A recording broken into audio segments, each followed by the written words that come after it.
السلام علیکم ورحمت الله وبرکاته. دوستانو که چیرې تاسو غواړئ چې په خپل کشرانو باندې نظر وساتئ نو دغه سټینګ تاسو خامخا د هغو په موبایل کې وکړئ.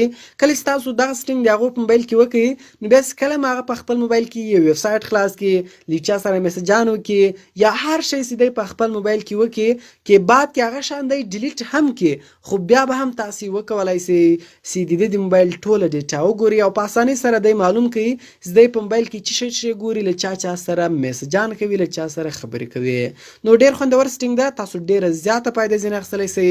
ویډیو له خپلو دوستانو سره خامخا شیر کړئ تر څو هغه له دې څه فایده واخلي او د داسې نورو ښایسته ښایسته ویډیوګانو لپاره زموږ چینل سبسکرایب کړئ، ځکه موږ هره ورځ دغه رقم ښایسته ښایسته ویډیوګانې په خپل چینل کې اپلوډ کوو.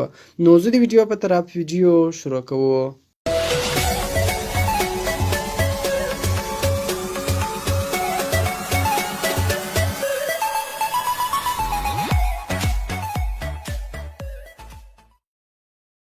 نو دوستان دې لپاره به تاسو اول د دې په موبایل کې یو اپلیکیشن انسټال کړئ. د دې اپلیکیشن نوم ده ټایپ ماشین.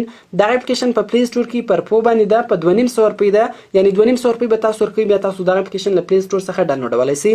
خو د دغه اپلیکیشن ډاونلوډ لینک ما تاسو د ویډیو په ډسکرپشن کې درکړی ده. نو دغه اپلیکیشن تاسو له هغه څخه بالکل فری ډاونلوډولی شئ. کله چې بیا تاسو دغه اپلیکیشن انسټال کړئ نو سمپل به تاسو دغه اپلیکیشن خلاص کړئ. کله چې تاسو اول دغه اپلیکیشن خلاص کړئ ګوره په دې کې انیبل ټایپ ماشین بټن ده، په دې بټن باندې تاسو کلیک وکړئ او دلته به تاسو و ټایپ ماشین ته پرمیشن ورکړئ. نو زه هم راځم ګوره دلته ټایپ ماشین ته پرمیشن ورکوم. دوستانو کله چې تاسو و ټایپ ماشین ته پرمیشن ورکړئ نو ګوره تاسو کتلی سئ موږ سره دغه اپلیکیشن خلاص و.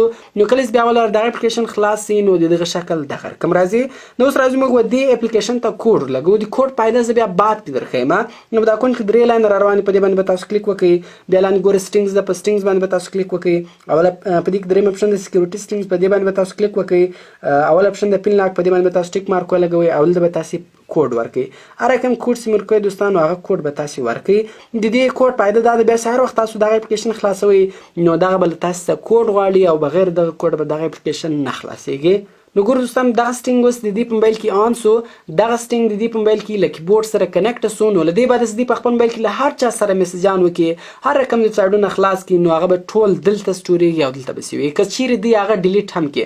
نو اوس مثال ګوره تاسو دې ته موبایل ورکړئ، دی ولاړئ په خپل موبایل کې مثال یو ویب سایټ خلاص کړئ، سرچ ته راغلی په سرچ کې دلته یو ویب سایټ خلاص کړئ. مثال زه راغلم دلته کې ولیکئ www.google.com دغه سایټ ما دلته کې خلاص کړئ.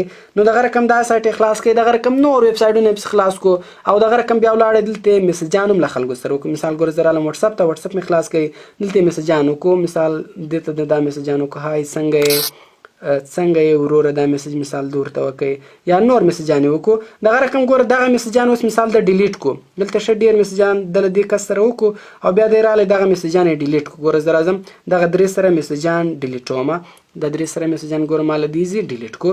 نو اوس ګوره دوستانو اوس که چیرې تاسو هغه اپلیکیشن د دې په موبایل کې نوي انسټال کړی او له دې څخه تاسو موبایل واخلئ، د دې په موبایل کې وټساپ خلاص کړئ نو تاسو خو هغه نسئ کتلی، هغه د دې ډیلیټ شوي میسجان نسئ کتلی. ګوره دلته زه راغلم اوس هغه میسجان ماته نه راځي ځکه هغه میسجان د ډیلیټ کړی دي. نو سمپله ګوره تاسو ولاړ شئ دغه اپلیکیشن ته، ټایپ ماشین اپلیکیشن ته. کله چې تاسو دغه اپلیکیشن خلاص کړئ ګوره تاسو پخپله کتلی شئ چې ګوره وایي 2 بجې 1 بجې 8 منټ بالا د دغه ویب سایټ په یوسي براوزر کې خلاص کړئ، www.google.com ته خلاص کړئ. بیا په 2 بجې باندې په وټساپ کې دا میسج ولیکئ، دغه رقم ګوره ټایمینګ هغه ټول میسجان دلته راځي. که څه هم دی هلته ډیلیټ کړي خو هغه ټول به دلته راځي. دغه د دې موبایل له کیبورډ سره کنیکټ سو، له دې بعد چې د خپل موبایل د کیبورډ په ذریعه سره له هر چا سره میسجان وکړي، هر ویب سایټ خلاص کړي، هغه به ټول دلته سوي. نو تاسو په ډېرې اسانۍ سره دوی معلومولی شئ چې دوی په موبایل کې کوم ویب سایټونه خلاص شوي او له چا سره میسجان کوي. نو دوستانو کوم چیرې ویډیو خوښ شوي ویډیو در سره لایک کړئ او له خپلو دوستانو سره خامخا شیر کړئ او د داسې نور ښایسته ښایسته ویډیوګانو لپاره زموږ چینل سبسکرایب کړئ، ځکه موږ هره ورځ دغه رقم ښایسته ښایسته ویډیوګانې په خپل چینل کې اپلوډ کوو. نو ملاوي په نور ښایسته ښایسته ویډیوګانو کې په دعاګانو کې مې یاد ساتئ. د خدای په امان.